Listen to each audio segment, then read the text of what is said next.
check. They're definitely working. Okay, so Pilsner. see if that one on your Pilsner. Pilsner. Pilsner. I'll turn it down a little bit.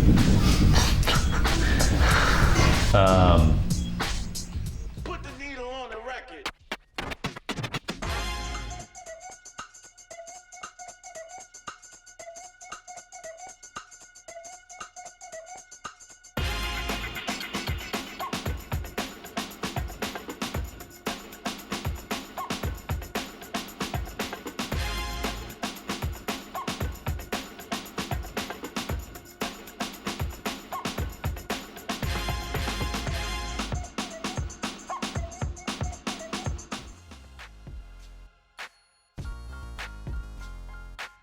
Since 1997, Live Oak Brewing Company has been committed to producing delicious lagers and ales for the enjoyment of passionate beer drinkers of Austin, Texas, and beyond. We employ an old world style of brewing rarely found in America but practiced extensively throughout Central Europe. We source only the best authentic ingredients and use a time-consuming mash and secondary lagering process. The result has achieved both regional and national acclaim, but more importantly, the satisfaction of loyal beer drinkers who appreciate our beer-making efforts. In 2019, Paste Magazine named Live Oak Brewing one of the top 50 breweries of the 2010s, saying, "Live Oak is, more than anything, an uncompromising brewery. They don't tweak their releases to suit changing styles and preferences. They do what they're good at, what they have a passion for, and they rarely deviate from the classics. German lagers, German ales, executed with a deference to history and technical acumen that rivals anyone else in the game. That's the Live Oak way."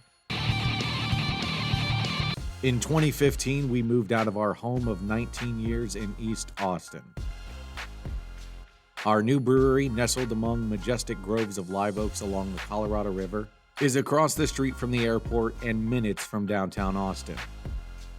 Our new location features a spacious tap room and the shadiest beer garden in town. This should be the Pils in your lager box, our early American pre-war Pilsner. Sparkly bright, light and tasty.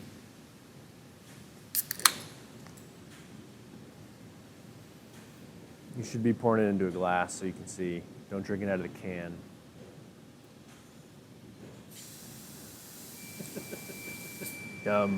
Clean glass. Make sure it's a clean glass. If you got a bunch of bubbles forming in your glass. Come on, Brad. Sorry.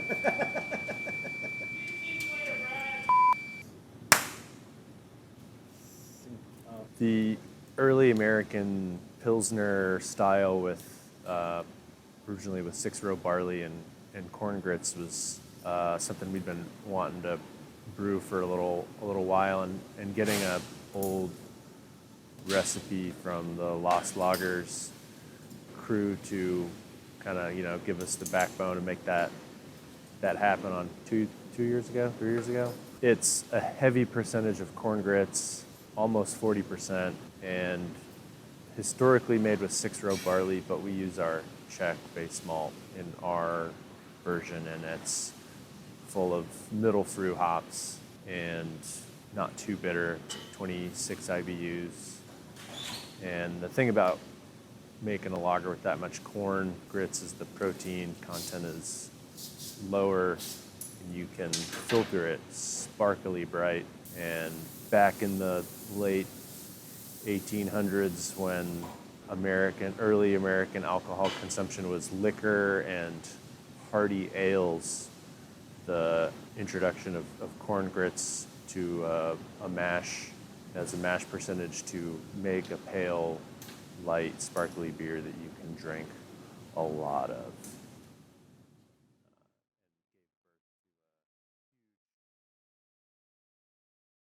This summer, reach for extreme drinkability.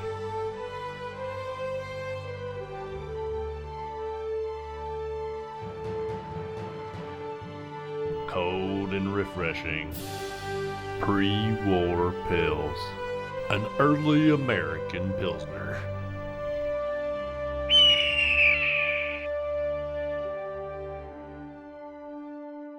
made in the shade at Live Oak Brewing Company. When Live Oak Brewing launched in 1997, we took the unconventional route of brewing a Pilsner as our flagship beer.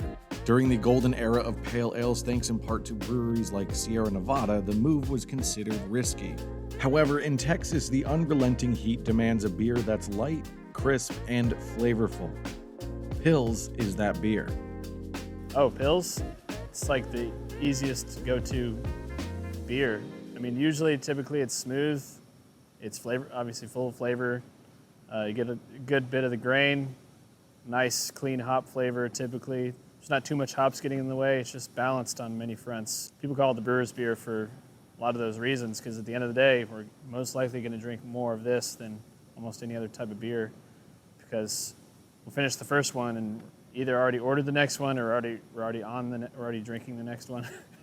Our Pilsners just are traditional as we can possibly make them. You know, we're using old school techniques more than most breweries, but yet the lagers are still tasting good using our old school ingredients, old school brewing methods. We do have a nice brew house, a Braucon brew system. We still utilize decoction mash for some of the recipes, especially our Czech Pils. The beers still come out great. We do extensive mash sequences, so we do multi-step temperature rests, and that gives us a nice malt profile, accompanied with good, healthy yeast fermentations with big old pitches. Makes a nice, crisp, clean lager. Then just extensive low oxygen procedures, such as purging our tanks, being really nitpicky with any kind of oxygen ingress. We use very high quality Pilsner malt from the Czech Republic. If we're going to call it a Czech Pilsner, we're going to use actual Pilsner malt. For one, Pilsner malt. Two, it's from the Czech Republic, the grain itself, not from the U.S. to get that true Czech flavor, and also using Czech hops. You got to use Czech sauce hops. It's probably the most important thing to have a true to style Czech Pils. Not compromising on grain, not compromising on getting the good Czech noble hops. Also, it does help if you use some traditional brewing methods. And lest we forget, using Czech yeast, Czech Pilsner yeast, or Czech lager yeast. I don't know what else to say, but if it doesn't have at least one of the three of those, it's not really going to taste as Czech as it should taste. To sum it up, Pilsner is like the best anytime beer. As much as we push Pils to become the flagship of the brewery, we would soon see that spot taken by our Hefeweizen. Yes, I realize this is a lager fest, but we'd be lying if we didn't say we were proud of this beer and the recognition and compliments it has received over the years. Modeled after the classic wheat beers of Bavaria, Hef is cloudy and straw-colored with meringue-like head that lingers to the bottom of the glass. This idiosyncratic Bavarian beer is perfectly at home here in Texas. Go to a bar or restaurant in Austin and you're more than likely going to find our Hefeweizen on tap. Hef is so ingrained in the Austin psyche that when ordered, it's a simple request. I'll take a live oak. Currently, our Hefeweizen is the second highest rated Hefeweizen on Beer Advocate. Not bad for a beer that's not sold outside of Texas.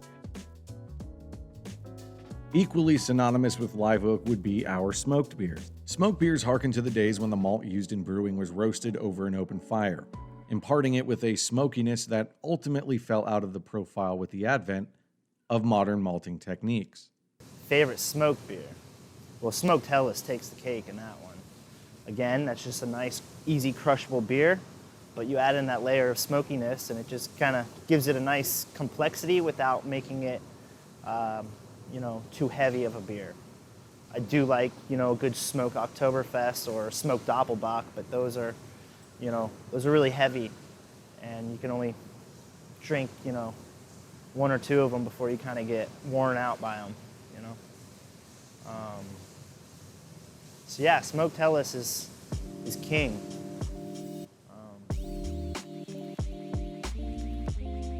From our year-round Grodziskie, a 3% smoked Polish wheat beer, to our seasonal Smoketoberfest, you'll almost always find a smoked beer or two on tap. Or just visit during our yearly Rauchfest, a day filled with fire pits, smoked meat, metal bands, and of course, a wide range of smoked beers.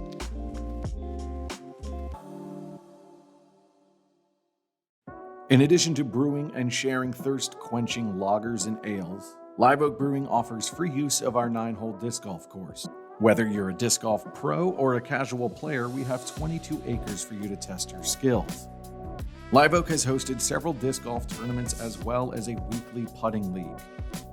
We even sell a variety of discs with artwork by our head brewer, Dusan.